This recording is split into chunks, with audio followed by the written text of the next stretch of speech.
This is Guardian Radio, your station for up-to-the-minute news, intelligent, interactive, and engaging conversation. 96.9 FM.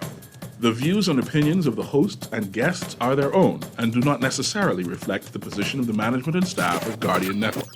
You have to be strong in today's world. Strong. Keep your focus and what you believe in, how to achieve all your dreams. Hey.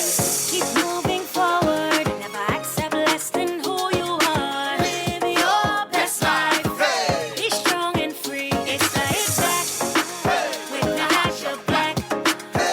It's the Hit Back with Nahaja Black is sponsored by the Cancer Treatment Centers of America, BTC, Boost Academy, Dwayne Sands of Elizabeth Estates, Nassau Motor, J.S. Johnson, and the Progressive Liberal Party.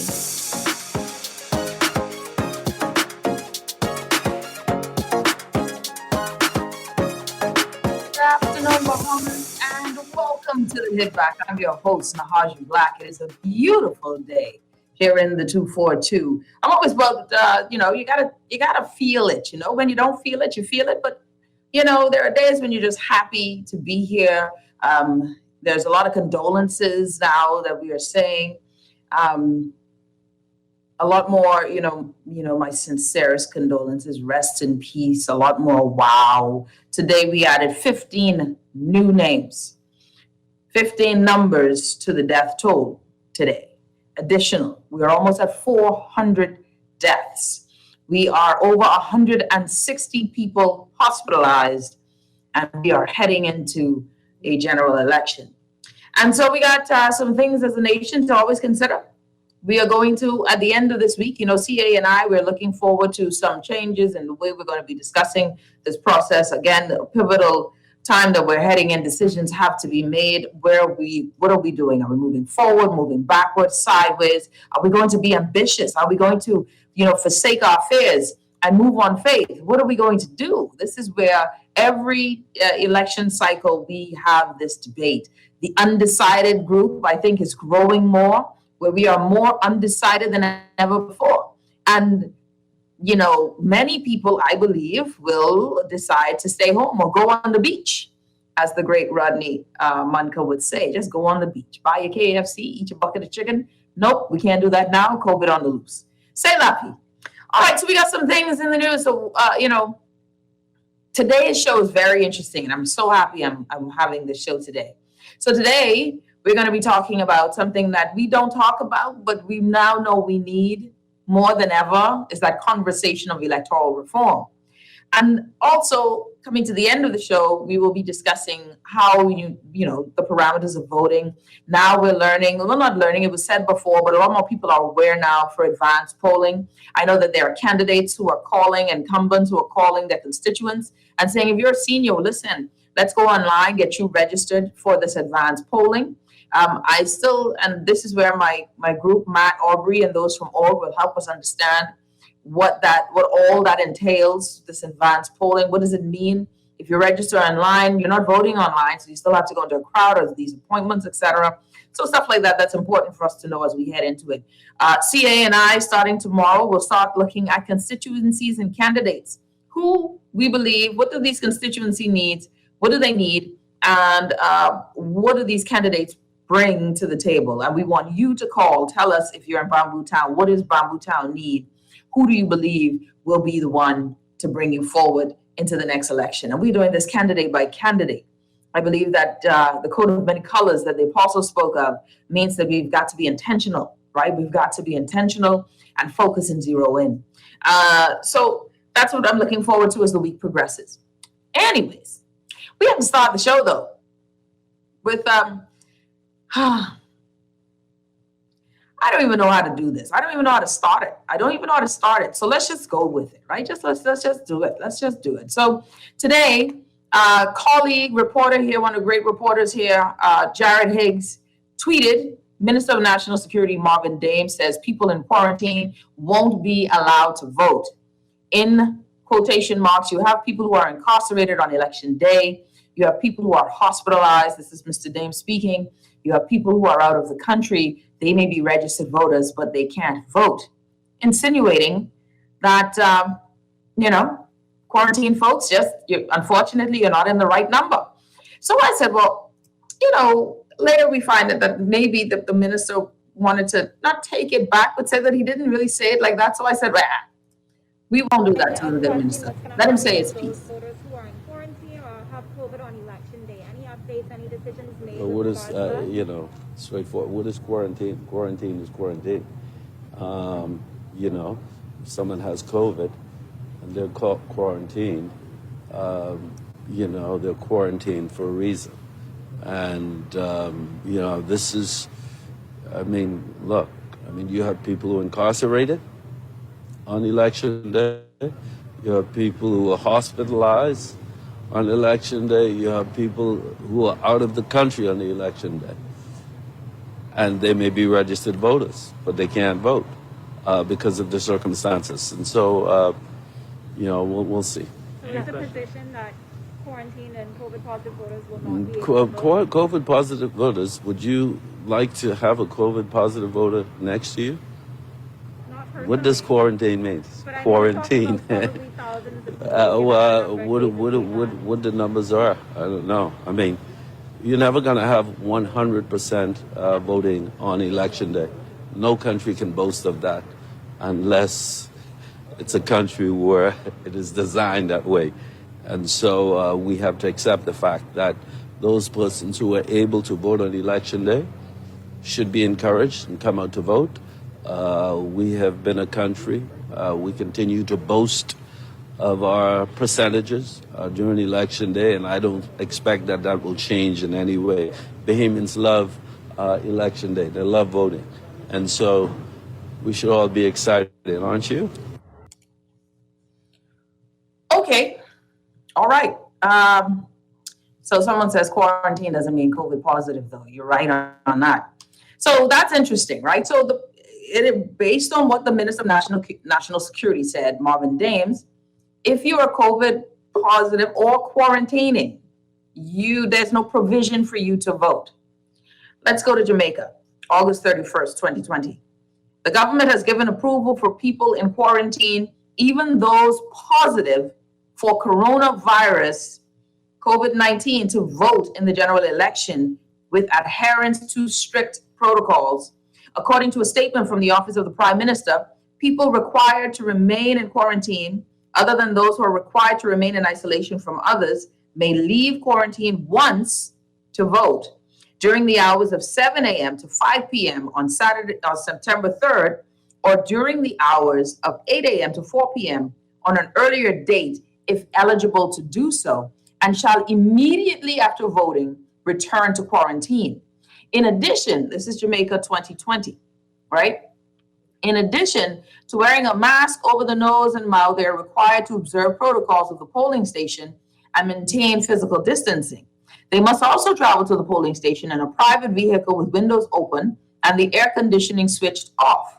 The driver and other passengers should also wear a mask at all times. Similarly, people required to remain in quarantine and isolation from others may leave quarantine once for the purpose, and it says again, similarly, people required to remain in quarantine and isolation from others may leave quarantine once for the purpose of voting during the hours of 4 p.m. to 5 p.m. on September 3rd, or during the hours of 3 p.m. to 4 p.m.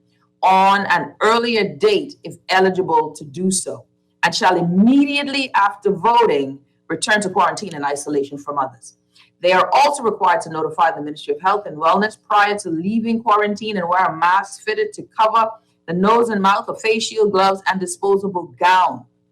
This is Jamaica, giving allowance for quarantined persons to vote, giving allowance for COVID-19 positive individuals to vote. This is Jamaica that has over 2 million persons. Yes, this was Jamaica when they were making a mandate. That's what Wells Holdness was doing, right? This was a COVID-19 mandate election for him as well. But making provisions. It continues. Transportation to the polling station must be private with only a driver present in the vehicle, among other requirements outlined by the government. The announcement comes as more than 45,000 election day workers, police officers, and military personnel prepare to vote today. Someone says they can have separate locations altogether with protocols in place. Yes. So my thing is, we are disenfranchising voters consistently without trying to solve a problem. This has been a challenge for me. Problems are there for greatness to be revealed. You know what I mean? No wealthy or successful person you don't become wealthy or successful unless you really sort of solve a problem. You don't become great until you solve a problem. A problem is there to make you great. A problem is there so you solve it. Your mind gets excited and you get all turned on and turned up. But I mean, really, the fact that the minister would say, do you want someone with COVID-19 next to you? The person with COVID-19 didn't want COVID-19 either. They don't want to be next to themselves. Now we're creating this sort of this virus, this leper mentality. Obviously, nobody wants to be COVID positive. Nobody wants to do that. We're all trying to be safe. Well, most of us anyway. And so I didn't even like that sort of narrative, right? But then to be so flippant about it that, hey, you can't vote? Okay, that's just the lot in life. What? This is the one time for many they will have a say in how the country goes, a choice. And we, knowing that you called an election early, right? You called, your government called an election snap early. That's what you did. You called it early. But you called it early, and it's evident now that we didn't think this through. So it makes me wonder. It goes back to the why call it early. Was it truly, this, and then someone says, because they're not thinking through things. And it's probably, I don't know if you're saying probably the safest thing to do. But the safest, this is not a thing where other countries haven't done it. We've seen Jamaica do it. Set parameters, set times and structure so that people are not further disenfranchised by your snap election. Look, I don't know why we try to make this thing hard, but to me, it just comes across as laziness and an entitlement. Just plan it out. When did this, a person's right to vote, a constitutional right? No, we're not saying that we rip the Constitution from them, but this is the fundamental thing. This is what makes us citizens, right? This is the fundamental difference between me being a citizen and a resident. This is by far the most consequential one, because apparently being a citizen don't mean you get discounts and taxes. Second homeowner, dream on. You still got to work on first, but we digress. This to me should be one of those tenets that is desired by all, but it shows me that there's a fundamental disconnect on the rights of the citizenry, the empowerment access of the citizenry. The people are sick. There's an image, right, that I've got to share. So there's some numbers, and I was doing a per capita look, right, at the Bahamas, Europe, and another destination, right? The Bahamas, Europe, and other destinations. Again, don't forget, yesterday's total, we added 15 new persons, and not new, now late, former deceased persons to the number. A friend of mine just told me about their person not making it. Another person they know not making it. Right? So when you look at where we rank on how we're dealing with this, new confirmed cases of COVID-19 in European Union, USA, Brazil, and the Bahamas on a per capita basis. And my God, we are rising above Brazil, Europe. Well, of course, we've got to be rising, right? We're 177th out of 180 countries. And our numbers aren't going away because of the distraction of COVID-19. 168 persons are in the hospital. We have crossed 3,000 positive cases for the month, and that's those who make it to the hospital, right? So now when it's a fundamental thing, a pivotal part of their right, you call a snap election, But you don't take into account that you're doing this snap election in the height of a third wave that took you a while to admit existed, in the height of a third wave that is now disenfranchising everyone, because there are a lot of people who you promised you weren't going to call in a snap election to, and now their transfers aren't done. You got Hubert Ingram, the former prime minister of the Free National Movement, saying, what I did was decided to call it in May. What Perry Christie did was decide to call it in May. Now, mind you, neither one of them did what they should have done, which was make the date fixed. But they were like, we created a pattern. Well, patterns without law or structure or anything that keeps people accountable is easily broken. But we're here ranking per capita. Oh my God. And now we're okay with disenfranchising people to vote. Like, this is someone says, let's call a spade a spade. Our PM doesn't believe in the rights of our common citizenry. I just think the response was so flippant. That the response was just too flippant for me. It was just too easy. And then I'll play it again. It's been a question what's going to happen with those voters who are in quarantine or have COVID on election day. Any updates, any decisions made? What is, straightforward. What is quarantine? Quarantine is quarantine. If someone has COVID and they're quarantined, they're quarantined for a reason. And, this is, you have people who are incarcerated on election day. You have people who are hospitalized on election day. You have people who are out of the country on the election day. And they may be registered voters, but they can't vote because of the circumstances. And so, we'll see. So is the position that quarantine and COVID positive voters will not be able to vote? COVID positive voters, would you like to have a COVID positive voter next to you? Not personally. What does quarantine mean? But Quarantine. What the numbers are, I don't know. You're never going to have 100% voting on election day. No country can boast of that unless it's a country where it is designed that way. And so we have to accept the fact that those persons who are able to vote on election day should be encouraged and come out to vote. We have been a country, we continue to boast of our percentages during election day, and I don't expect that will change in any way. Bahamians love election day. They love voting. And so we should all be excited, aren't you? That we all have to accept the fact. What? This is not a fact.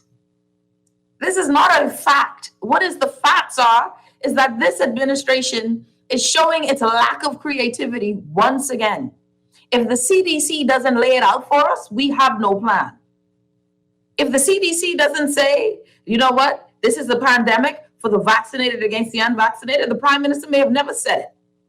But apparently, since that was not a problem for the United States, we got no solution either. Jamaica just did this. How do we disenfranchise, right? Said COVID patients and people in quarantine are still Bahamians. They are not less than. Provision should be made. Now, if you are incapacitated, obviously we can't wheel you out of your bed to vote. No, you're incapacitated. But I mean, my God, someone who's in quarantine could be fully asymptomatic. Jamaica, again, I will show you, read to you what Jamaica wrote. It was in an article in the Jamaica Observer, right? The Jamaica Observer, Monday, August 31st, 2020.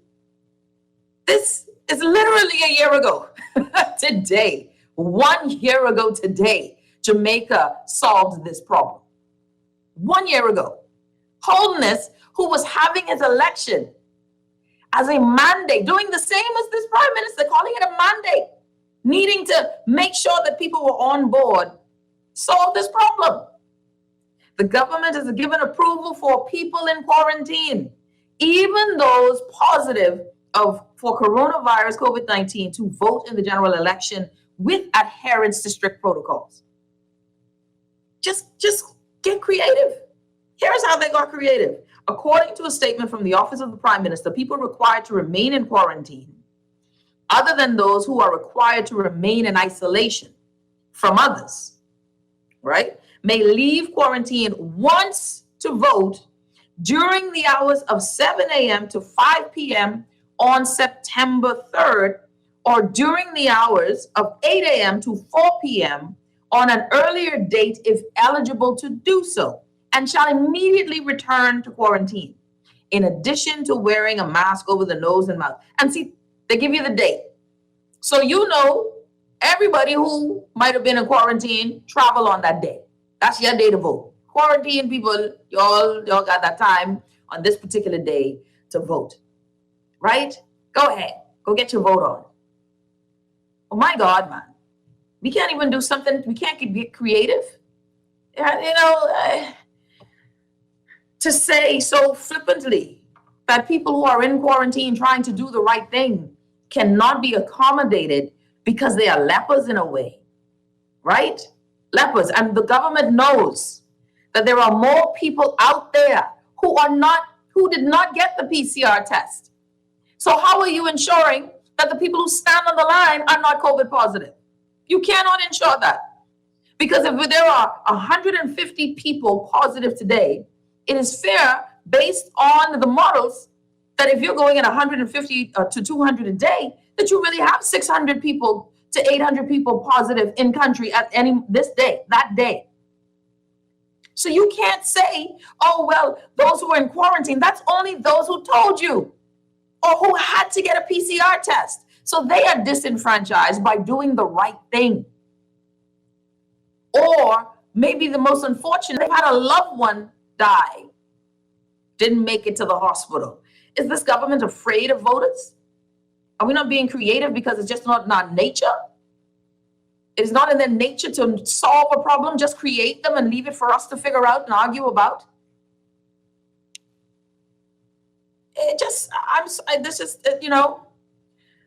Someone says this doesn't make any sense. I completely agree with the Prime Minister. Then you're not a disenfranchised person. But if this problem has been solved, solve the problem. I don't think it's that hard to me. It's not that hard. It's so easy for folks, for folks who have, it's easy to dismiss those who don't. That's just my thinking.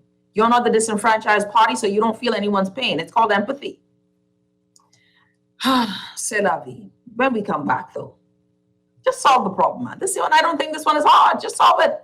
How many people? We don't even know how many people are in quarantine. A separate location is easy. A separate location is easy. Right? Someone says, read the Constitution. Incapacity is not quarantine. That is taking away the people's rights. Nahaja Black, if you're thinking that Dame Minutes just thought of this, then you are wrong. God help us. A separate location is easy. I agree. Just a separate location even. There's so many places you could take them. Someone says they always seek the advice, but don't call other countries that already did this. I'm just saying, for those who are disenfranchised, this ain't right. Now, there are some good things. We're going to talk about that in the show. But I want to pivot. And when we come back, we'll pivot. Because I want to pivot slightly on this thing called election reform. This whole thing with snap elections. And one of the things that I've been noticing in this process is that because of the election being a quick one and a snap one, and it being COVID time, I find that the smaller parties, the third parties, are finding themselves also, in a way, disenfranchised, right? They don't have the resources to buy up all of the ads on TV shows or radio stations. They don't have the resources, and then there's no more freebies, right? There's no more freebies. There's no more come on my show and I'll give you free airtime because I work for a company. And that's it across the board. Now it's time for assets to be laid bare. Now, some of these people just rich, apparently. A lot of these third-party people are rich, but they ain't got no money for ads. So now do we need electoral reform? Do we need electoral reform for us so that we can have campaign finance reform that doesn't allow a party, or like the Lakers back in the day, when the Lakers could buy up every great talent because they had Mr. Bus, who could buy up all the talent with all of his money all the time. Same thing with the Yankees back in the day when they could have bought up all of the talent because they had all of this money, right? So we have to now see if there's reform needed. And that's what we're going to be doing on the next side of the break. Someone says unjust laws must be disobeyed. Said they're lazy, they ain't want to do nothing, or consulting with the official opposition for their views. Someone says, now that it's in your face or affecting you personally, you finally want action. You're listening to The Hit Back with Nahaja Black. We will be back right after this.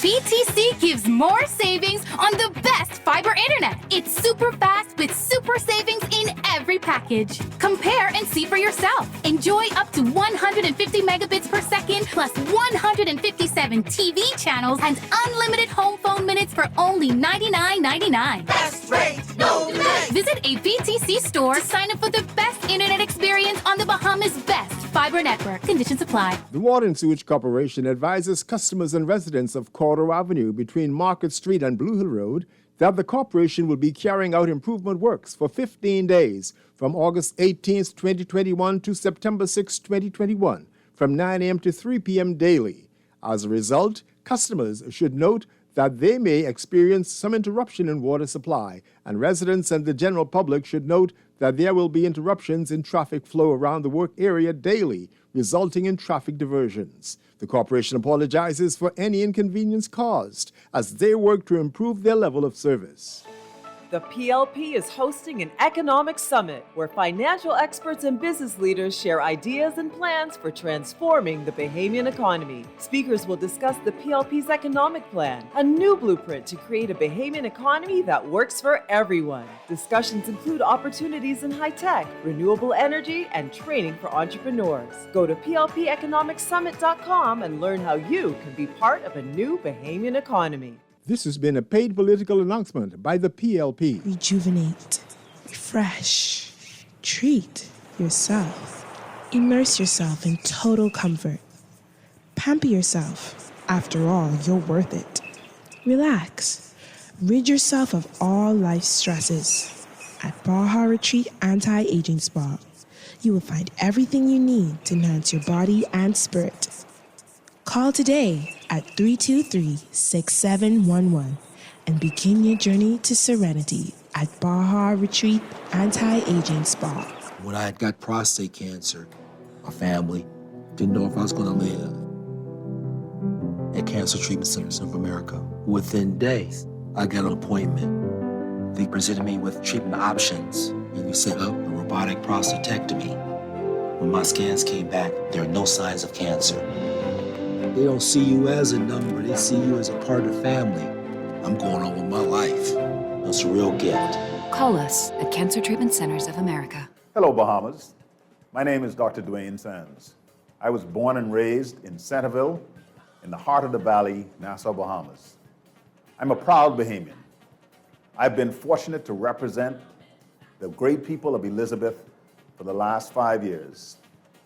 It has always been my dream to serve my country, and I have been involved in the political process on the front line since 2009. I am very, very proud of the support of my family, who have been with me from the beginning and who are still with me to this day. In particular, my wife, Lorica, and all of my children, and actually there's quite a few of them. I'm actually a cardiovascular surgeon. What that means is I take on the sickest people with the biggest problems every day. And so for me, the political process to deal with the challenges facing our country is pretty much par for the course. It's what I do every day. I am happy to be a part of the great team of the Free National Movement under the leadership of Dr. Hubert Minnis. We are indeed Elizabeth Strong. This has been a paid political announcement by the FNM candidate for Elizabeth. This is Guardian Radio 96.9 FM. Fresh news, smart talk, all day. It's the Hit Back.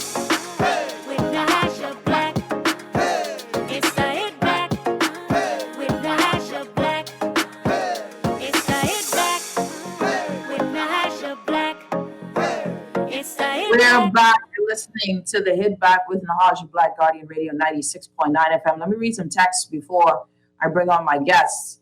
Mrs. Black, both PMs should this just go away and sit small. They had a chance to fix a date for election and did nothing. Some PM minister has the right to call it when he sees fit, correct? Good afternoon, Marvin Dames. Better hope he is not in quarantine during election day. Also, many quarantined persons will vote because we have no systems in place to track them. Hey, Nahaja, after Jamaica, this is a good one. After Jamaica they had their highest spikes in history of the pandemic at the time. Wholeness was blamed for it. It was a gamble. Several other Caribbean nations that had elections after Jamaica did not take the same approach, learning from it. And I like that last line, learning from it. So then you go to, what do we learn from it if this is indeed the case, right?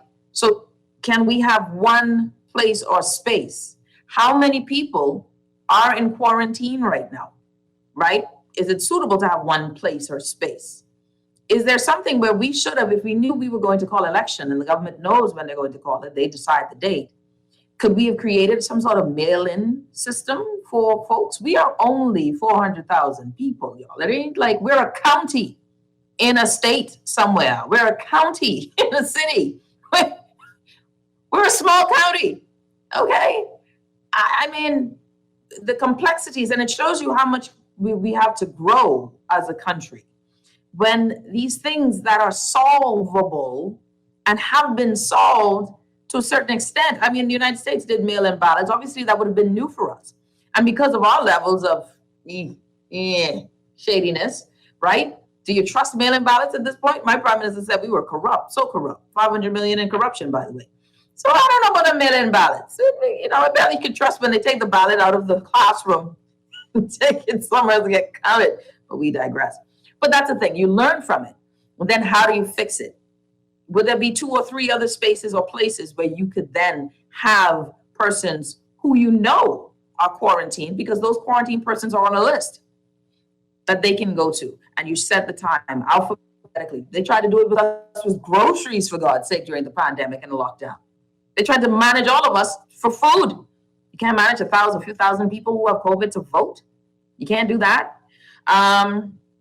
Brave Davis told people to go and write, okay, that one there. Lady Black, the Minister government is trying to win this general election by default. Someone says the contact tracing is lacking anyway. I was exposed to a COVID positive person, but I was never contacted. I felt some of the symptoms. I quarantined and treated myself at home. I'm fine now. And that's the thing. We are doing this election in the midst of a COVID wave, of a third wave. I don't think it's just letting COVID people who you know based on what contact tracing has done, that they are going to be the reason why the numbers spike. The reason why the numbers will spike, whether or not they show up, is because there are thousands of us who are COVID positive, but are not on the Ministry of Health's list. And so we will go out and vote, and we will stand on the line, and we will stand behind our brothers and sisters and supposedly social distance. So the spike is having, not because persons who are COVID positive, who you know were let out, maybe, and that's definitely, I'm sure, was a factor, but that you're doing this election during this time. And so that is really the precipitating factor. And physicians that I've spoken to are very upset that we are having this election in the height of COVID-19. At the same time, it is what it is. All right. So we got joining us. And I want to just, like I said, pivot just a little bit. Someone says, yes, good afternoon, Nahaja. Yes, the PM is afraid. the less persons voting, the better chance for him. Y'all ain't easy, boy. So this government is disingenuous. Lord. Okay, we're going to switch gears now because I want to talk about electoral reform. And I want to talk about electoral reform with a group, Civil Society Bahamas, that really has been trumpeting the need for electoral reform and what it is. What is electoral reform? We've got joining us Dr. Anthony Hamilton, and I think I see Marilyn Zonical. And Marilyn, if you are there, unmute your mic just so that I know that you are ready and available. But in the interim, Anthony Hamilton, how are you? I'm doing fine, Madam Black. It's a pleasure to have you on the show. Hold on a minute. There you are. Marilyn, how are you? I am fine by God's grace. Excellent. Listen, And I'm so yourself? happy that I can't complain. What's today? I could complain. My people know I could. Well, I'll tell you another reason why I'm fine. Today is the official birthday of my father, Joseph Alexander Zonical. He is officially 102 today. I say officially because he said his mother said he was actually born on the 31st of July, but it was recorded the 31st of August. So his birth certificate says the 31st of August. So our family is particularly blessed today. 102? You said 102. Yes. Wow. Yes. And lucid. Wow, that is amazing. God is good. That is exciting stuff right there. I'll tell you. Congratulations. He is to indeed. that. Happy birthday to your wonderful father, Thank you. Mr. Zonical. It's a pleasure, such a pleasure to have you all on.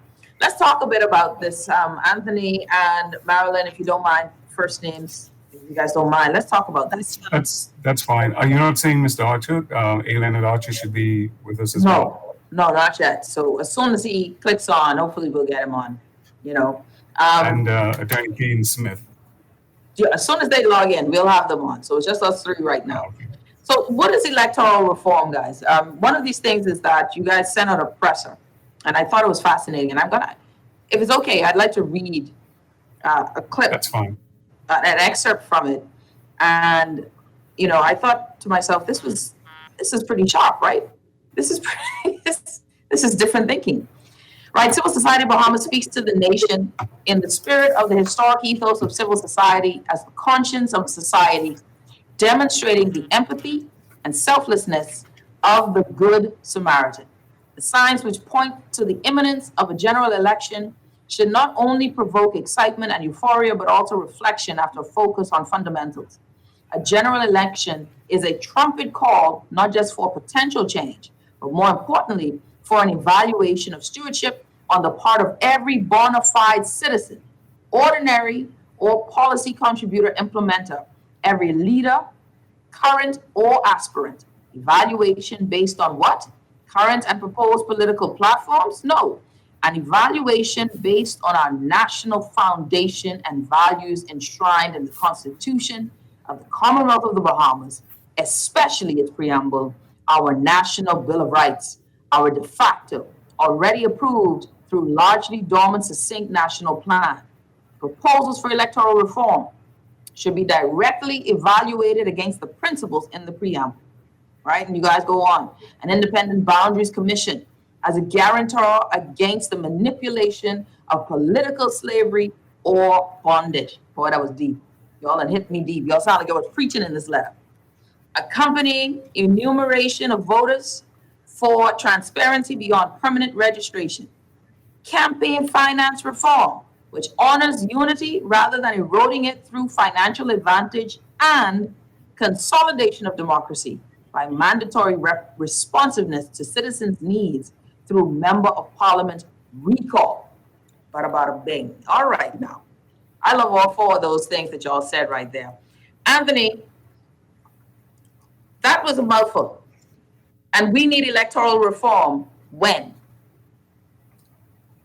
Now, as a matter of fact, we indicated it's not too late as we released that press statement. I'd like to thank you for this opportunity on behalf of the civil society sector in general, and the Civil Society of Bahamas in particular, the apex body for the civil society organizations of the Commonwealth of the Bahamas, stressing the fact of unity and the need for the citizenry and residents to come together in a collective fashion that we experience the reform that we're making reference to. Joining me would be members of the Governance and National Affairs Committee, which was tasked with formulating this particular release in the primary aspect, and in conjunction with the fellow directors, the information was actually released to the public. When we look at what is coming forward, we are in a very peculiar time, not only for the Commonwealth of the Bahamas, for the world at large. As we notice, for us in particular, we've had the Darwin experience, There are challenges after challenges after challenges, and they demand that we manage these challenges. So the Dorian experience, the COVID experience, as you were sharing earlier, some of the challenges that are emerging, I refer to this as a pregnancy test. And simply put, with regard to the pregnancy test, we either give birth or we abort. And in this instance of our society at large, the Commonwealth of the Bahamas, I think we're in a position right now, as we acknowledge the crisis, there's an appropriate response to that crisis. So we have what I would refer to as the cry, the call, and the response. It's a system, and it's demanding that we give it adequate attention. So the cry, all the things that they're stepping up to challenge us, is speaking to where we would have had deficiencies in our society at large. And having the deficiencies, once we recognize those deficiencies and acknowledge it, it now demands us to take responsibility as citizens and residents of this nation. When that demand comes to us, it means that we must respond appropriately so we bring solutions. And a lot of times we hear a lot of things being said, but the reality of it is, when we acknowledge, we must step up to the plate, take responsibility, and then bring solutions to the table.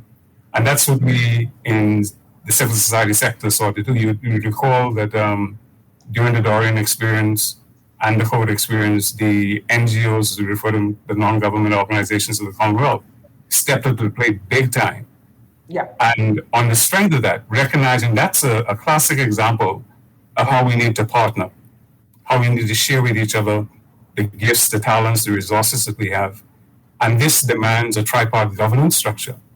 And so today, the civil society sector, on the heels of Civil Society Bahamas and the other NGOs, we sought to step to the fore to make some recommendations and demonstrate that we're prepared to help to work through this process of finding solutions for the nation. And in particular, electoral reform. And that's where I wanted to get to. I wanted to get into what is electoral reform? How does that affect us on an everyday level? And you hit some 4 points, but I want to get to that. What is really electoral reform? May I intervene, Madam Black? Yes, go right ahead. Okay, I just want to underscore what President Hamilton has said in 2 ways. And first, I'll just comment, as you are aware, this is one of the most emotive issues that could be addressed by our country. And also it's a very complex, at the end of the day, to respond to you, there are 2 key fundamental issues. One, this electoral reform, the solutions, etc., is the consolidation of our democracy. Secondly, our reforms point to the Constitution, particularly the preamble, which indicates how we do it. We've come up with all sorts of proposals and recommendations, but at the end of the day, it's there in the preamble. And if you would permit me to read the next paragraph of our public statement where you stopped. Thank you. We say to the nation, are your politics and parties contributing to reinforcing the foundation stones of our preamble, or dislodging them as deemed archaic and worthless? Is the superstructure of this foundation a Category 5 resistant or facade of a movie set? So basically, we are challenging our fellow citizenry to say, when you cut through all the talk and all the platforms and all the proposals, whether they're from the predominant political parties or the aspirant political parties and candidates, that at the end of the day, is our democracy being truly consolidated? And the proposals that we recommend are checks and balances and yardsticks by which we can evaluate whether indeed these are truly our democracy is truly being consolidated. And the ultimate litmus test is, are we achieving what is in the preamble to our Constitution? Yeah. And I'm so happy. Can I just say, first of all, I need to figure a way where people can read this, because whoever wrote this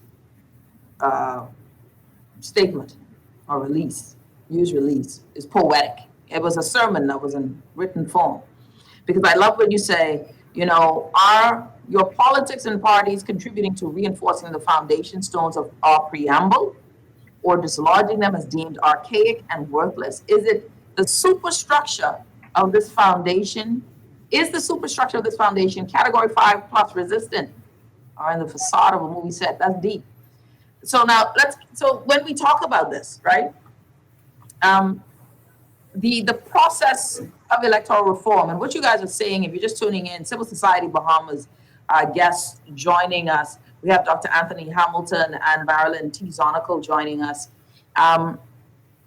The process of electoral reform, or the need for electoral reform, from your vantage point, lady and gent, how big is the need for us? Because when you talk about an independent boundaries commission, I'm like, amen, right? When you say accompanying enumeration of voters, I need to know what that one is. I don't know what that is. Campaign finance reform, been calling for that for years. Consolidation of democracy by mandatory responsiveness to citizens' needs through the member of parliament recall, totally there for it. How important, if you can explain to us, how important are these pillars or foundational pillars to a functioning democracy? And how important is it to us, the Bahamas, in the state that we are in now?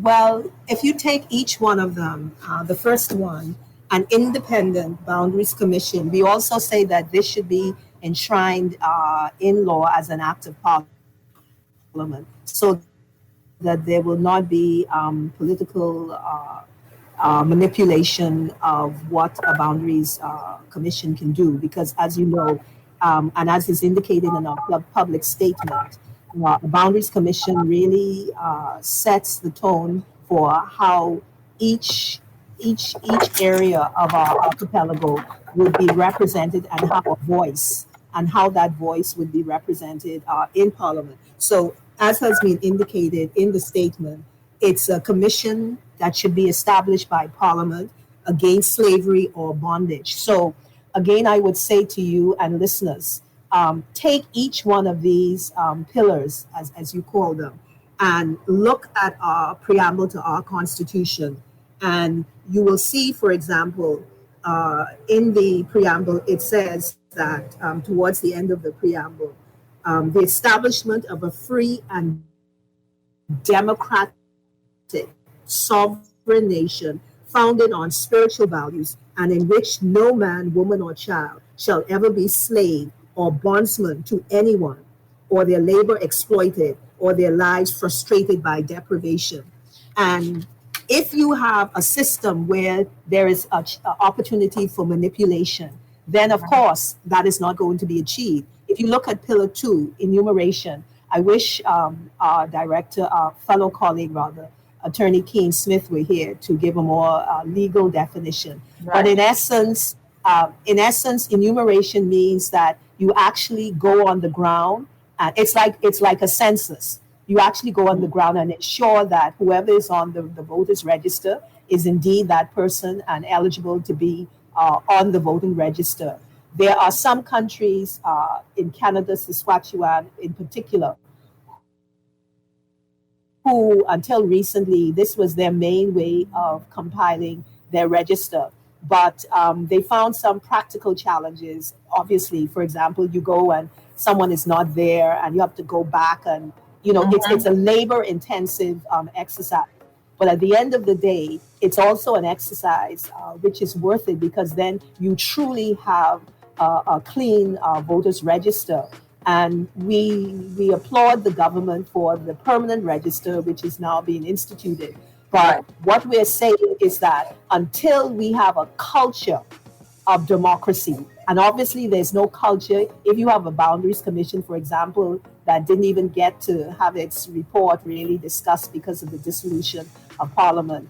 And if you have, we go on in the public statement to talk about how candidates are selected. If they're selected by private internal groups, i.e., political party councils. The whole system then is not the democratic system that is enshrined in our Constitution via the preamble. So again, until there is a culture of genuine democracy by these pillars as a start, being the yardsticks by which we can affirm that we truly have a representative, true democracy, then we would say combine enumeration with the permanent register.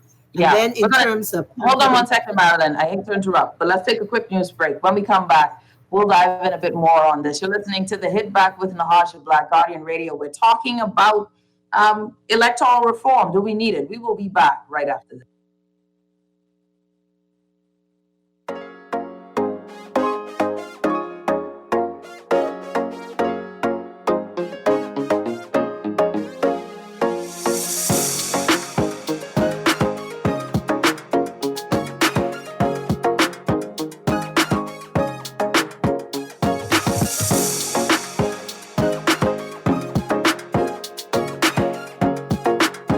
This is Guardian Radio, 96.9 FM, Nassau, Bahamas.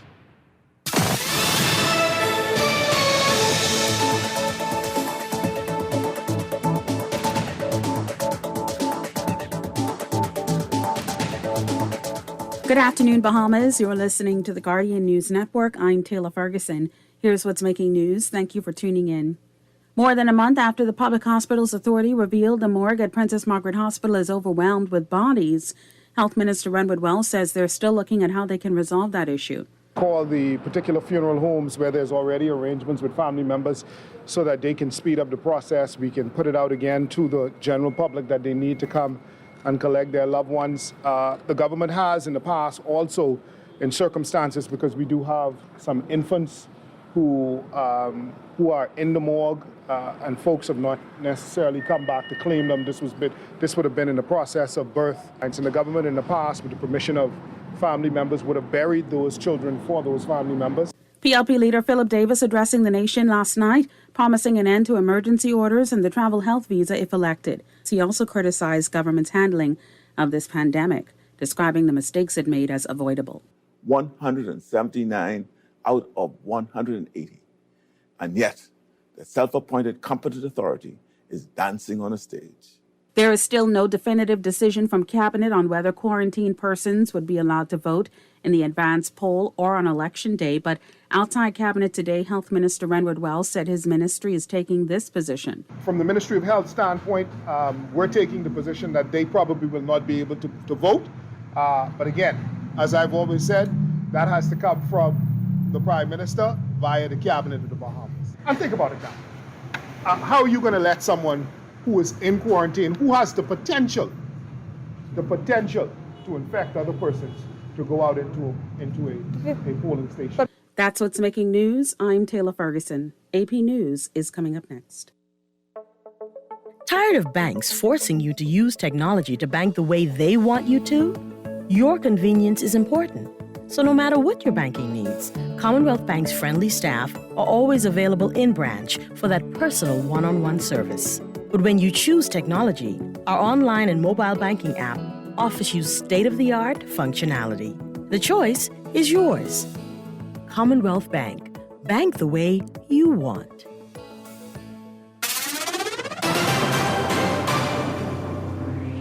Biden, Afghanistan. I'm Tim McGuire with an AP News Minute. President Biden defends the evacuation from Afghanistan, during which more than 100,000 people, including some 5,500 Americans, made it out after the country fell to the Taliban. 90% of Americans in Afghanistan who wanted to leave were able to leave.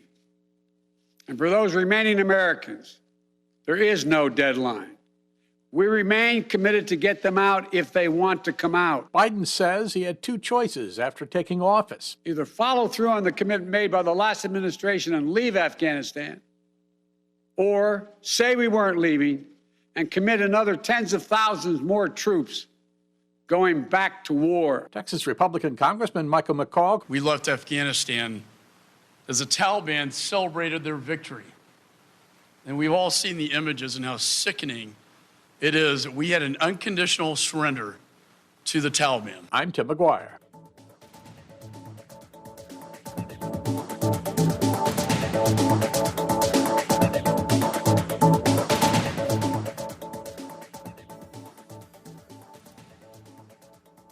This is Guardian Radio 96.9 FM. Fresh news, smart talk, all day. It's the Hit Back with Nahaja Black. It's the Hit Back with Nahaja Black. It's the Hit Back with Nahaja Black. It's the Hit Back with Nahaja Black. And we're back. You're listening to the Hit Back with Nahaja Black, Guardian Radio 96.9 FM. We've got joining us some persons here, directors, executives from Civil Society Bahamas, Dr. Anthony Hamilton, Marilyn T. Zonical, and Director Leonard Archer. Firstly, again, thank you all so much for joining the show. It's a pleasure to have you all on. So as we were saying, before I interrupted you, Marilyn, and please forgive me for that, but you were finishing off on your thought there with regard to electoral reform. Why do we need it? In particular, I think you were talking about actually, let me not ask to make sure, because I'm still on my enumeration, right? But where were we, Marilyn? We had just finished remuneration. We had two more left. Campaign finance reform and recall of member of parliament recall. Yeah, and then the campaign finance reform for me, and let me introduce Mr. Leonard Archer to the show. Director Archer, welcome to the show. Thank you. It's a pleasure to have you on and joining us, and we continue this conversation on what you guys have presented is the need for electoral reform, a challenge, I would say, to all of us to pursue the tenets of electoral reform. So let's go back to it, Marilyn. In terms of the next part of it, number 3. Okay, sorry, go ahead. Campaign finance reform. Okay, you say why? I think, yes. Why don't you, because you have read very eloquently what's in our public statement, go to point G, Nahaja, and subpoint 3, where it talks about campaign reform, and you will see that what Civil Society Bahamas is attempting to achieve, not just mental assent to what is needed to be done,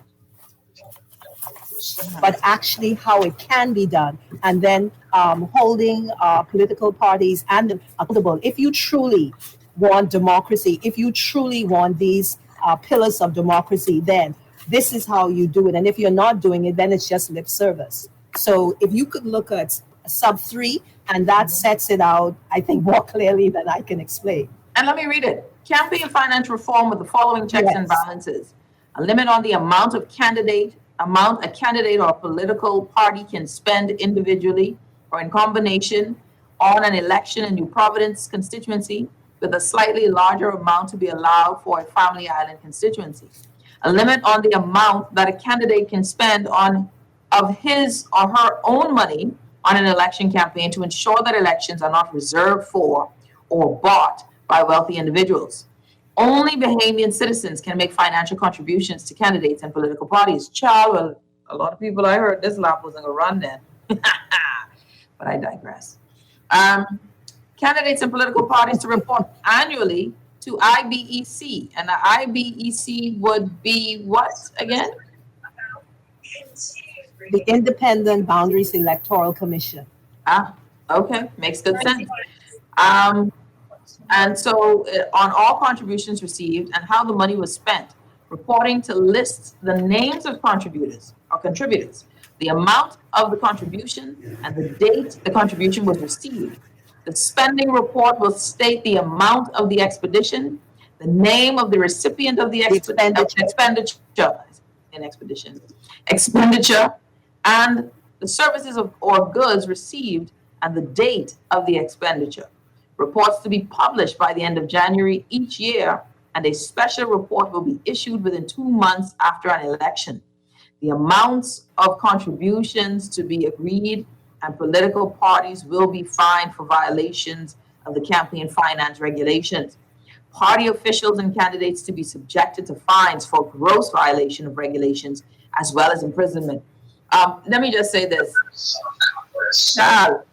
This is, that right there to me is one of those bigger policy endeavors that can really change it. Director Archer, why is campaign finance reform so important? Can you hear me? Yes. Yeah, it's because elections ought not to be bought. In other words, a person's electability ought not to be based on the amount of money they can raise. It ought to be based on their ideas and their suggestions for the development of the country. And therefore, if you limit the amount of money that a candidate or a party can spend, and limit to an amount that is reasonable, so that all the parties in the election can raise the same, can have the same amount of money, then you will have the competition based on ideas as opposed to based on available finance. Yeah. And how important is it? Why is it so important that the contributions come from Bahamians? Because you don't want your elections bought by foreigners, which, a large foreign company who has a particular interest can spend a lot of money with a particular party and influence the outcome of the election. And at the end of the day, it will be to their benefit. It could be to their benefit. That's not what democracy should be about. And the one way to assure that doesn't happen is to have proper finance reform. Anthony, Dr. Hamilton, I want to ask you this now. With all of that said, you guys presented this news release. What are we hoping to happen? What is the Civil Society Bahamas? What is Civil Society Bahamas, all of its network and NGOs that fall under it? What are you hoping is the outcome of this mandate? And is it delivered to someone in particular? Yes, generally speaking, there are two planks I will take this at. The reality of it is that we need to step back to the preamble of our Constitution. This is a matter of re-education, training, and development. In essence, we need to be thinking. And in a lot of instances, the emotions is riding during the course of the electoral process. Many of us forget to think objectively and realistically, holistically. And so when we go back to the preamble of the Constitution, one of the salient things that comes forward, I'm convicted that our forefathers had a vision for this nation. In addition to having a vision for this nation, they had expectations of the citizenry and residents of this nation. And when we take a look at those, we recognize that people are the most important assets and investments of any nation. And so what we're simply speaking to is that whatever is done with regard to our governance is always supposed to be in the best interest of the citizenry and residents of the nation. And so what we're seeking to do is provoke, challenge, and incentivize the citizenry to take another look at what this nation is really supposed to be about in light of the Constitution of the Commonwealth of the Bahamas, the salient galvanizing planks of this nation to recognize ourselves as Bahamians and having a serious interest and concern for the future of this nation. When we think of this, particularly for the youth, I'll pull in something here that I think would help to bring this forward. We have two things. Either we are selfish and we continue to go down the selfish track, or we are selfless and we seek to go in another direction. To drill down with regard to selfishness, selfishness breeds corruption, corruption breeds contamination, conspiracies. And so when we look at this, if we are selfish and we move to unfairness, injustices, which graduates to corruption, conspiracy, and cultural contamination, we ought to be looking at the flip side of this because that's failure. When we surmise that selfish track is actually leading us to failure, we want to move the nation into good success results. And that expectation, I believe, is a general consensus of the citizenry of the Commonwealth of the Bahamas, we want to see better results for the nation at large. And so when we move from the selfish plank, we go to the selfless plank and we speak to fairness. Yeah. We speak to justice. We speak to purity. We speak to integrity. We speak to cultural excellence. And I think that's the environment that all of us would be pleased to experience and be proud of as a nation. Is this something that's hard to do, Anthony, Dr. Hamilton? Do you think that electoral reform is something that is hard to do? Is that something that can be done in one sitting in the House? Is it expensive? Do we need offices and boards? What is the challenge with why we haven't done electoral reform? We made a statement earlier with regard to taking responsibility. Every citizen, every resident of this nation has a responsibility in this process. And it can be done. We are speaking to the fact that this can be done, but it's a collective decision. Now, when you speak to the civil society sector at large, we're speaking about inclusion and consultation with regard to the governance process for the nation. And it has three planks. I often say that with regard to the people or the citizenry and residents, there are two bites of the cherry. What we have in the first instance is that we have the electoral process because the citizenry are voters and taxpayers. That's followed by a plank of the business community, who are taxpayers and voters. And then we move to the government, who are the tax collectors, and they dispense with the taxes. The voters actually vote in the representatives in the House of Parliament, but they must also be gatekeepers. When we speak to the fact of the recall process for representatives, we're speaking to trying to ensure that proper performance takes place to the benefit of the entire society. And each member of Parliament, each representative in the House of Parliament has an obligation to its citizenry, particularly the constituents that they're representing, to make the best effort in representing the nation at large to the benefit of all of the citizenry. Something that was interesting in what you guys presented was that you actually gave a format on how to recall. Is that, and I wanted to ask, because honestly, I don't know, is that structure in our Constitution? No, right? We don't have a recall system at all anywhere in our legislation, is there? No, we don't. And allow Mr. Archer to expand on that. No, there isn't, and there aren't many constitutions that I'm aware of where this provision exists, but it does exist. For instance, you might know that in California at the moment, there's a recall petition. The governor is being recalled, and it's done on the basis of a percentage of citizens signing a petition. And once the number of citizen signatures reach a certain percentage, an automatic recall is triggered. And we're suggesting that we should have something similar in the Bahamas, that the citizens in a constituency, the voters who are registered in that constituency, if they are dissatisfied with the performance of their member of parliament, that they organize a petition, that their parameters be set, that within so many days, so many signatures must be accumulated. Yeah. And if they can get the correct number, then that member has to resign. Now, of course, that member can run again, but at least the citizens will have had a chance to elect someone else if they so choose. And we're suggesting that be a part of the electoral reform going forward. And I enjoyed that. When I say I enjoyed it, I enjoyed reading it. It was an idea, right? Like 25% is what is suggested in your press release. I think 25% of the constituents, and then in a period of 14 or so days. Marilyn, your thoughts? Yes, 25% of the registered voters over a period of 10 consecutive working days.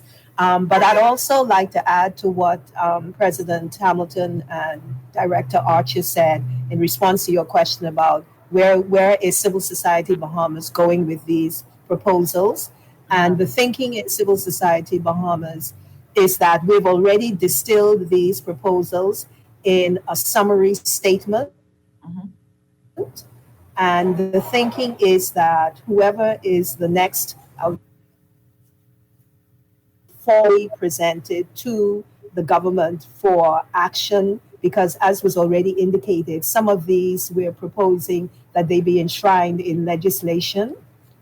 And so we are also thinking of actually reviewing the current parliamentary act, the Voters Act, to already suggest to the next administration how these proposals could be incorporated even into the act. You know, it will be a great day if we can get a Could I also, reform. Go ahead. Could I also add that the reform isn't going to take place unless the people want it. True, yes. The government isn't going to just do it because some of the things will, perhaps I think they will consider not in their best interest. And so what we are hoping is that the general public, the voters, will become seized of these ideas and insist that the government, the next government, it'll have to be now, will do them. And starting with the Boundaries Commission, where it's an independent body, it sets the boundaries, and therefore that the voters will choose their member of parliament and not the member of parliament choose their voters. That's right. But you see, it isn't going to happen unless the people, the ordinary citizen of the Bahamas, decides that they don't like what's happening and want change. So how do we do that? Do we march? Do we demonstrate? Do we do what? How do the Bahamian people activate ourselves? How do we activate ourselves for this level of change? Well, first of all, we disseminate the information, and of course, that is what's happening today is the beginning of that process of the dissemination of the information. We hope, of course, to have a wider dissemination as well, that there be town hall meetings and other forms of dissemination of the ideas contained in the proposal. And once the information is widely known, then of course we can encourage people to be active. And demonstrations are one way to do it, because if the members of parliament, of the government, see that hundreds or thousands of people are marching, saying this is what we want, this is what we want you to do as our government, then of course in many instances they will do it, because if they don't do it, they know that there's a chance that they might get voted out. Yeah, voted out, or we wait that 5 years, or we get rid of them earlier without a recall system. I like what you're thinking, guys, but we gotta go. I want to thank Dr. Anthony Hamilton, Director Leonard Archer, and Marilyn Zonical for joining us from Civil Society Bahamas for a chance to just chat briefly on this electoral reform. And the ideas are not new to Bahamians, but the construct, putting them all together, having them read out, getting an idea of what they are. Some folks are saying, hey, listen, the ideas are good, but they could use some freshing up for us as a country. And I'm sure that there's a place where people can create or send some of their ideas. Where can people reach out to Civil Society Bahamas and express some of their thoughts and views? There's a website. Yes, go ahead, Madam Zonical. Okay, I just wanted to, if I would be permitted before President Hamilton, you give the contact details. I want to quote a well-known phrase from Shakespeare, specifically Julius Caesar, Act 4, Scene 3. There is a tide in the affairs of men which, taken at the flood, leads on to fortune. Omitted, all the voyage of their life is bound in shallows and in miseries. On such a full sea are we now afloat, and we must take the current when it serves, or lose our ventures. And to say that we in the Bahamas, we have a prophetic destiny, the very fact that our national anthem says, till the road you trod leads unto your God, and see how the world marks the manner of your bearing. It indicates that there is a global destiny for these little islands in the Atlantic. Thank you. Thank you. Okay, so we can go to, we got to go real quick. So exactly, Dr. Hamilton? Yes, civilsocietybahamas.org or civilsocietybahamas at gmail.com would be an email address. And there's a website of civilsocietybahamas.org that persons can gain more information. And we should have this information posted on the website as well for those who desire to get further acquainted with the content of the information we were sharing. Gentlemen, lady, thank you all so much for the time that you shared with us on the show. We got to take a quick break. When we come back, we'll be joined by my good friend. I always say now he's my good friend, Matt Aubrey from ORG. We're going to be talking about the things that you need to know to vote. Early elections, advanced polling is here. Do you know all the details? Can you vote? Apparently, if you're in quarantine and got COVID, stay at home. You can't vote. That's pretty much the rule there. Sorry, but life ain't easy for you, right? They'll probably tell you, go get vaccinated. That's probably the narrative. Anyways, so we're going to have the questions and answer period. ORG has been really good with great resource for us, always providing great resources. But everyone, you know, I'm looking at this political cycle. I'm looking at this campaign cycle. As I did the last one and the one before, I voted 3 times, right? 3 times. That ages me, I'll tell you. That already just tells you I'm older than I need to be. And in those processes of voting 3 times, I feel like I've done it all the same. It ain't nothing changing, right? But we're doing a lot of talking and a little bit. I'm actually very impressed that we've marched more, right? Like we got our marching shoes from the last administration. Right? We marched on them and we started to march on these guys. You remember keep the corned beef, some foolishness like that. That was catchy. But in all of this, are the reforms happening? Are the real tangible things that we need, are they happening that could really sort of propel us forward? A lot of lip service, man. And so now we need to figure out how to make those things work. Electoral reform is huge. It's big. And we need it. All right, we'll be back, though. We'll be back after this. Get your questions. What questions do you have about this voting period? You got any concerns, any questions? Give us a call. We want your call and thoughts. We will be back right after. When I got prostate cancer, my family didn't know if I was going to live. At Cancer Treatment Centers of America, within days, I got an appointment. They presented me with treatment options, and we set up a robotic prostatectomy. When my scans came back, there are no signs of cancer. They don't see you as a number, they see you as a part of the family. I'm going on with my life. That's a real gift.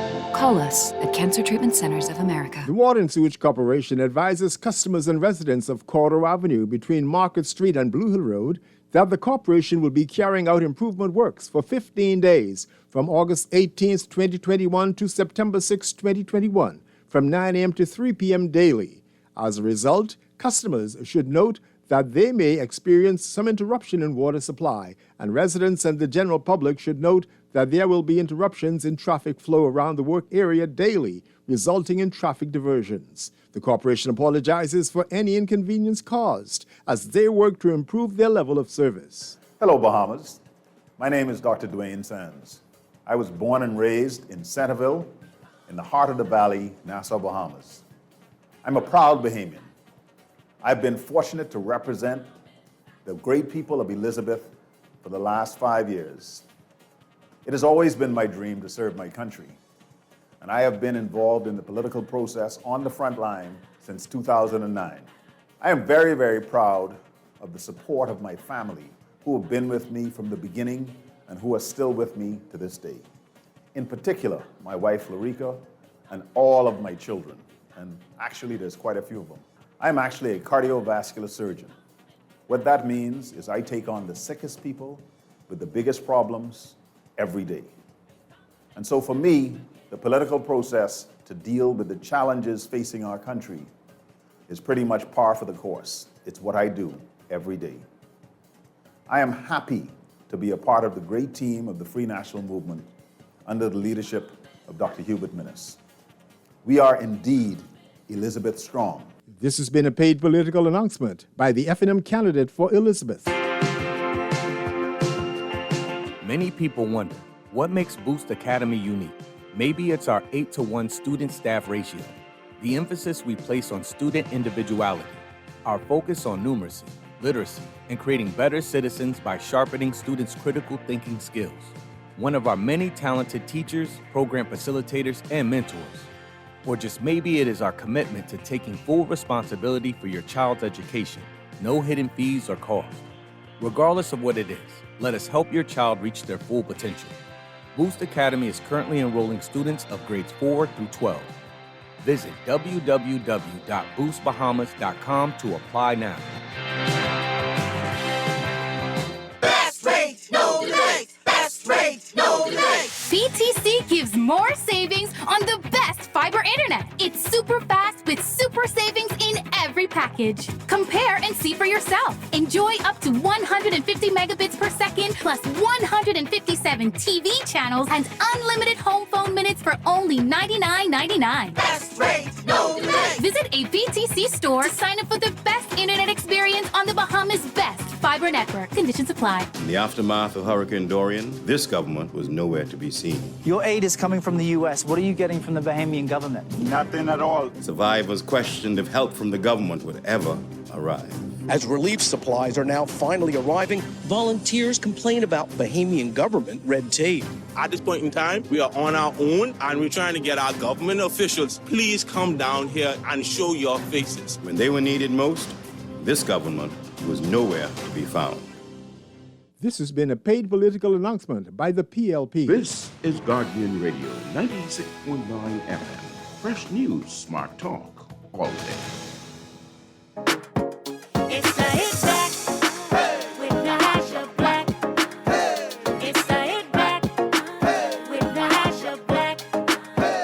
It's the hit back with Nahaja Black. It's the hit back. Back, you're listening to the Hit Back with Nahaja Black, Guardian Radio 96.9 FM. Okay, y'all, it's time to vote. Okay, it's that season. It's around the corner. Everybody got questions. It's, advanced polling information is coming out, but it's been out, and just more activity around it. I've got joining me, good friend of the show, one of my favorite people for the work that he's doing, Matt Aubrey, executive director there at ORG, the Organization for Responsible Governance, and then a young superstar whose face I'm seeing everywhere now, engagement coordinator, Stefan Evans. Stefan, I said your name correctly, right? I didn't screw it up. Yeah, you did. Thanks. Oh, look at God, won't he do it? Stefan, Matt, it's so good to have you guys on. The reason why we're doing this today was that I get a lot of questions regarding, this process of election. Can I vote? Can I not vote? How will this work? Am I eligible because I moved last week? No. Am I not eligible? How does this advanced polling situation work? And now the question is, and that's one job we still don't know for sure if you're quarantined, are there any special exemptions for your movement to vote, etc. I want to start with this question. What is the most common question asked, what you found with regards to this process of preparation and voting? And Matt, I'll start with you. Yeah, and I think, again, just for a quick background, the Organization for Responsible Governance has been working for a long time about really making sure that citizens have a proper and an appropriate role in governance, and recognizing that that's not necessarily the structure that we have set up around us. We want to make sure we provide resources and training for citizens to learn better about the system of governance that they're bound to, how to get involved, what types of skills would help them to facilitate that. And under that auspices, our engagement team under the leadership of Stefan launched this year as the Year of the Active Citizen. Looking at how we can, teach folks to feel comfortable in voicing their opinions and work collectively to make those opinions known to those who've been elected to represent them. And in preparation for an election that we thought might be a little bit down the line, Stefan has been working with a really incredibly dynamic team of young superstar Bahamians on developing out a resource to make sure that folks, particularly those new voters, as well as some who have been voting historically based on party or personality, to better value that vote and look at how they can get the most out of it. And that led to the creation of what we now are offering free to everybody, a pre-election preparedness kit. It's on our website on orgtransparency.com, and you can look for the link that says voter resources, and you'll find a page with all kinds of information, including all the different candidates that would have just nominated. But then you'll find this kit, and this kit is chock full of information, and I'm going to let Stefan talk a little bit about that process. But we encourage folks to look to it, because the question, going back to your original inquiry, that we get is how do I get involved? How do I ensure that my vote is going to matter, and why should I vote? I guess that's probably the biggest issue, right? Right. Yeah. So the kit speaks to not only why and what that looks like, but it's an essential resource, we feel, for folks to feel comfortable to express themselves and really see that vote as a tremendously value asset and not give it away at undervalue. So Stefan, I don't know, you may want to talk a little bit about that as well, because you've been really in the mix with it. Yeah, to say that this was an expedited process that we didn't have to expect to bring to a close so quickly is an understatement. We've been working incredibly hard, so hats off to everyone that has been a part of this project. I think answering your question, Nahaja, is actually a pretty decent place to start, because the question that I have been getting is, am I eligible to vote? As a matter of fact, there are a lot of persons who have assumed automatically that they're not eligible to vote because they have moved or because they didn't get registered before the House was dissolved. And the answer is actually there are a decent number of persons that are registered. There are certainly, as has been the topic since the calling of the snap election, many voters that have been disenfranchised. But based on the information that we have collected, any person that was officially registered to vote before August 19th, including persons that voted and were registered for the 2017 general election, for the most part are eligible because of this new permanent voter registry, which definitely needs a lot more public education for persons to really understand what it is and how it works. If you voted in the 2017 general election and you have not moved or have not changed your name, then you were automatically added to the permanent voter registry. Now, if you did move, there is still an option for you to vote in your previous constituency. If your name hasn't changed, which I imagine there will be a number of persons who do that.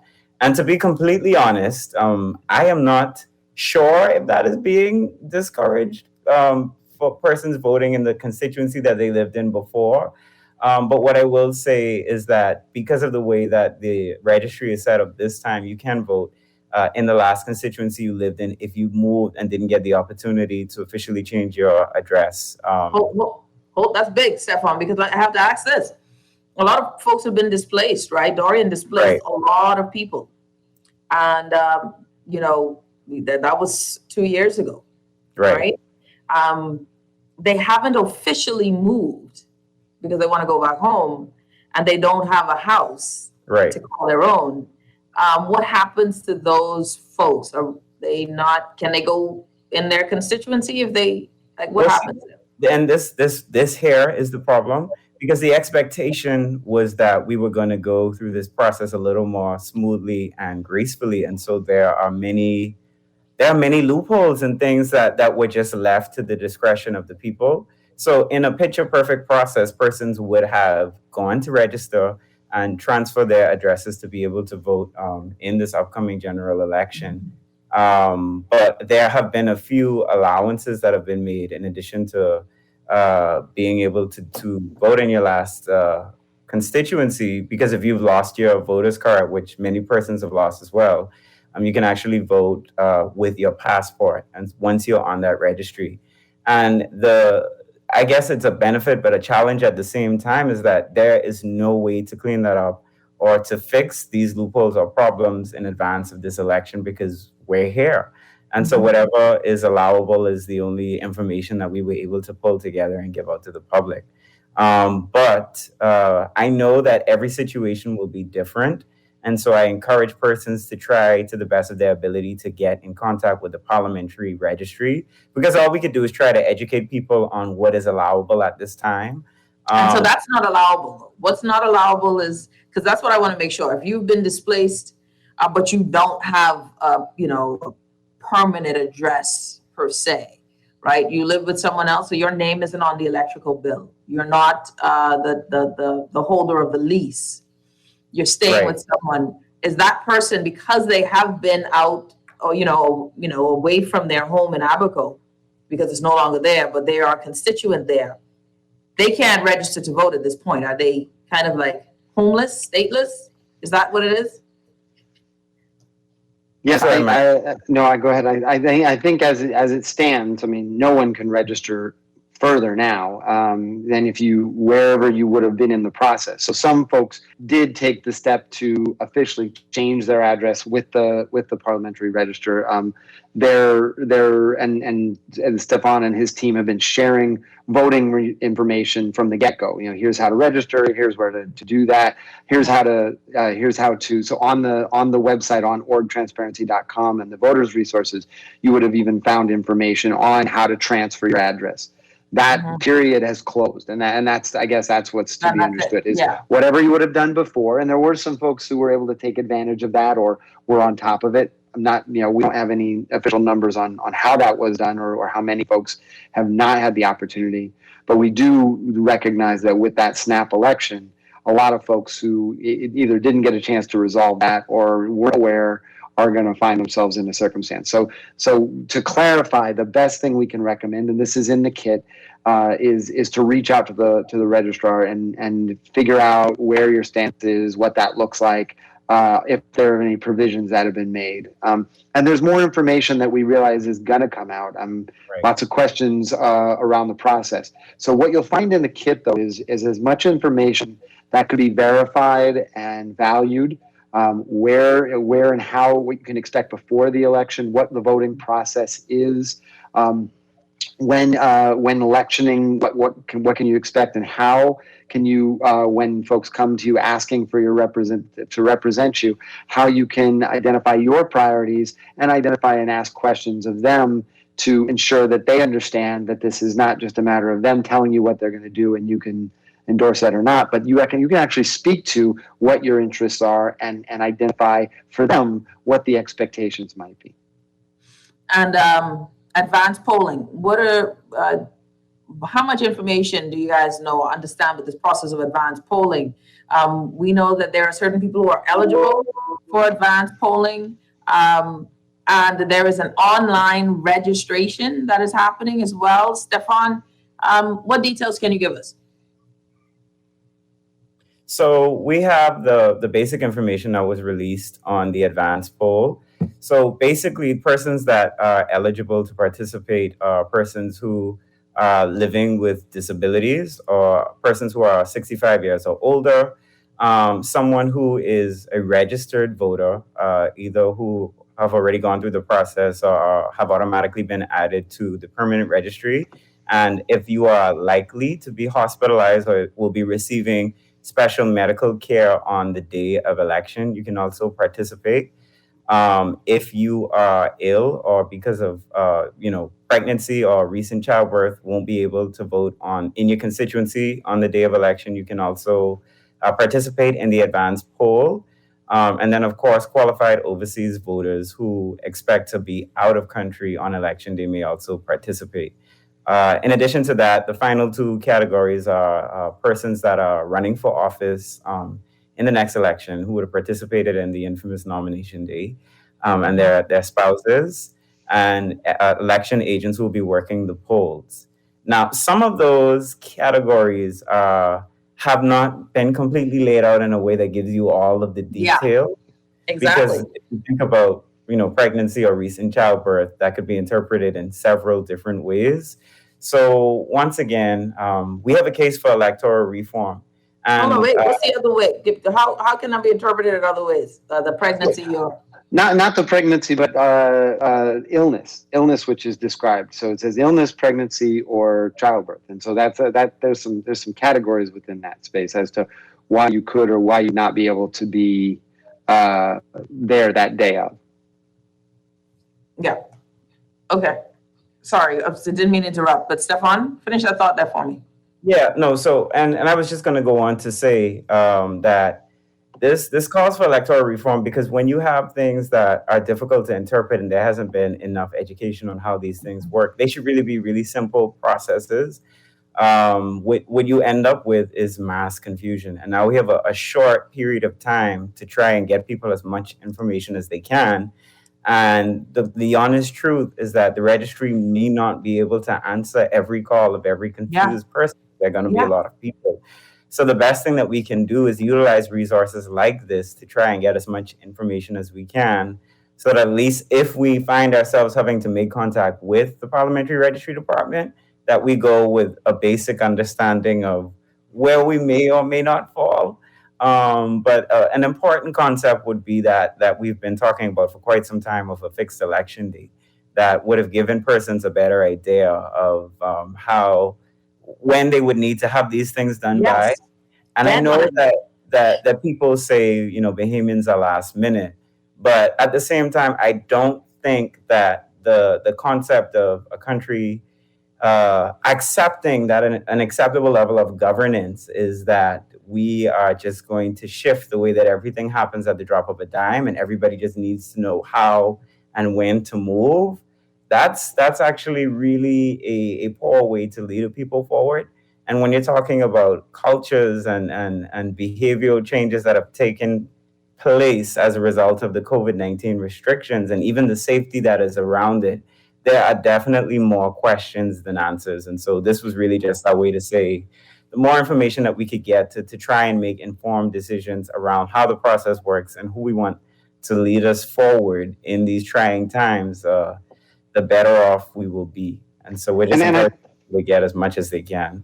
And I think that's just one thing to underscore throughout the kit. What you'll see is also tips on how to stay safe. So as folks are coming and walking around your neighborhood, your constituencies, there is that expectation of interaction, and we want folks to make sure that they can understand. You still need to make sure you're social distancing. Talk to somebody through a window, through a door. Tell them to give you a call instead of trying to talk to you face to face. Make sure that everybody's got masks.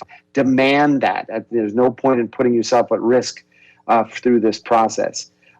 We also have some thoughts and just reiterations around making sure to take all precautions when it comes to the election. We're very apprehensive about what's going to come on election day, so that we can ensure that folks stay safe and we don't then see a surge on top of a surge. Yeah. We have to. I don't think there can be enough encouragement for folks to be conscious of what that is, both those voters as well as those looking to campaign. And so the kit speaks a bit to that. And the final, not the final bit, but I think an important part that I just want to underscore, and Stefan, if you could talk about what you and the committee really, how you came to this, is the process that I don't think we've all been trained on, is how to talk to folks who are coming to you and giving you a promise, a manifesto, their description of what they're going to achieve. How do you deal with that? What do you say to make sure that your interests are invested in? How do you ensure that what they say is realistic in that process? Stefan, you may want to share a bit of what your team's thoughts were on that. Right. The first thing that I would say to that is, if you are politically affiliated, you know who you want to vote for. You don't know you with this group, you with that group, you going with this one or with that one. It doesn't matter. That should not stop you from getting as much information on what people's plans actually are. Because at the end of the day, someone is going to be the next Prime Minister of the Bahamas. You are going to have a representative. And there's a probability that representative may or may not be the person that you voted for. Now, why that's important to understand is because that means that the person who will represent your needs for the next maybe 5 years, up to 5 years, you need to know what their philosophy is and their stances, because the decisions that they make or don't make will impact you. They will impact the way that you live, the way that you move around, the way that you can pay your bills, the way that you can work. And we may not have seen the direct connection between who is in power in every single one of those very seemingly minute details before. But now, as a result of this situation, I don't think that this is a revelation that is new. I just think that a lot of the cracks and the flaws and even some of the great parts of the system have been really exposed. And now we see the direct implication of every decision that is made in leadership on our everyday lives as Bahamian people. So what that means is that the more you know about each candidate, the better, because one of them is going to win. And so if that's not the person that you voted for, you're going to have a representative. You have no clue who they are. There are lots of people that literally don't even know who the MP is, period. You don't know how in tune they are with the needs of your community. You don't know what their plan is. You don't know if their plan is realistic or actionable. And so these are the sorts of questions that we want to encourage people from a social safe distance, preferably through your window if you can, to ask campaigners when they come to your door. Like, who are you? What are your philosophies? Or what is your tangible action plan? What are the top 3 problems in my constituency? Do you know what they are? And then having your own list of what you think should be addressed is a really, really important way to be able to engage the system in a way that's meaningful. So that way, no matter what happens, you at least have an idea that will help you to work with people. And when we don't know who our representatives are and we don't know what their philosophies are, we close the door to any collaboration that might happen. Yes. Because believe it or not, whether you support a party or don't support a party, once that person is in place, the less you know, the less you can do to help and make your community a better place. Sorry, Matt, let me give you wanted to ask this before we go. I asked at the beginning, what's the most common question asked? And you said, am I eligible? What is the most common question you wished persons would ask with regards to the voting process? I think for me, and one thing we've encouraged folks is, how is that thing you promised gonna happen? You can say a lot. We're going to give lots of jobs. We're going to increase this. We're going to reduce this tax. We're going to do, but nothing happens for free or magically. So where's that going to come from? If we're spending money on this program, where does that mean we're going to cut money from? If you say you're going to do this and it hasn't happened in 10 years, well, when will it happen? And how are you going to make sure it happens? If what we see is a process where the cabinet has a tremendous amount of power in the last administration, and if the person you've chosen is not able to influence directly your priorities, you're gonna have a difficulty with saying, well, that thing didn't happen. So how can that thing happen, and how do you plan to make sure it happens and you're accountable for us? Yeah, thank you guys so much. Unfortunately, we gotta go. Matt Aubrey, Stephon Evans, where can we find the kit, guys? You can find it on our website at orgtransparency.com/voter-resources. All of the information that Say that again for me. That's orgtransparency.com/voter-resources. Or if you just go to orgtransparency.com, you'll see the voter resources section. And the book is there, the handbook is there for the pre-election kit at the top, and then information on the candidates and other information that we've been able to gather. And we're regularly posting on our social media platforms, which are all either Org Bahamas Foundation or the Organization for Responsible Governance. Yeah. Guys, thank you so much. Appreciate the time. As always, Matt Aubrey and Stephon Evans there from Org, there to just give us some information. I like that question, though. I like that they're going to make tons of promises. The question is, how will they be able to deliver? And that's always where it gets sticky, right? It's always sticky when you ask, okay, but then how does that affect this thing, right? You said you wanted to reduce the debt, but we got to borrow. So you're not really able to reduce the debt as quickly as you said you could reduce the debt, right? Okay, so, you just got to pay attention to these things. Everybody sounds sweet on the outside, but they really got to give us strategy. This election, please, everyone, the goal is to be safe. Obviously, we have tons of time, and I say tons of time because it feels like forever before the 16th. And so there'll be a lot of energy. But what is not changing right now is COVID-19. What is not relenting is the amount of people we're losing. So there will be dollar wine, and there will be, libations. There will be this need for a distraction. And I understand the level of COVID fatigue. But we are very aware that it is anywhere. It doesn't matter what party you run with. It doesn't matter who your people is. It doesn't matter how much money you got. If you have life insurance, if you don't have life insurance, it doesn't matter if you have medical or not. This is just one of those non-discriminating situations. So I want everyone to please be safe. 16 more families have been mourning, and they have now been added to the public number, the death toll, which is already, and has for a while superseded the original or the Dorian death toll based on the official number of Dorian. But we know the Dorian was catastrophic for us. So please stay in prayer and pray for your neighbors. This is a process in a time when things are different, and we've got to be there for each other. Please get vaccinated if you can. If you are medically clear, talk to your physician. Do get vaccinated. Though we know that the efficacy for some vaccines is dropping, it is better to be safe there than sorry.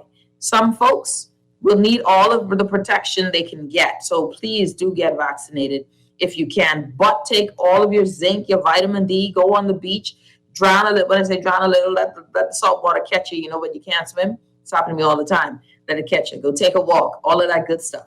And don't congregate in crowds, man. Enjoy your day. It's Tuesday. We got a long way to Friday, Saturday, Sunday. We got a long way. So we got a lot of fun to do. Everyone take care. You're listening to The Hit Back with Nahaja, Black Guardian Radio, 96.9 FM. We're out.